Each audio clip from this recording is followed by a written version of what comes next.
মৌসুমি বায়ুর সক্রিয়তা কমে যাওয়ায় দেশে বৃষ্টিপাতের পরিমাণও অনেকটাই কমে গেছে। দেশের বেশিরভাগ অঞ্চলে বৃষ্টির দেখা মিলছে না।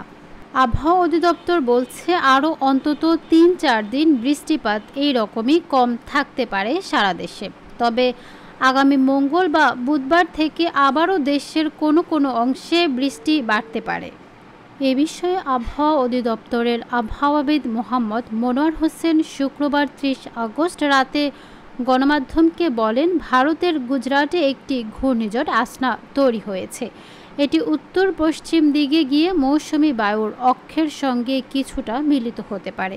এছাড়া পশ্চিম মধ্য বঙ্গোপসাগর ও সংলগ্ন উত্তর পশ্চিম বঙ্গোপসাগর এলাকায় সুস্পষ্ট লঘুচাপ অবস্থান করছে। এটিও ধীরে ধীরে স্থলভাগে উঠে মৌসুমি বায়ুর অক্ষের সঙ্গে মিলিত হতে পারে।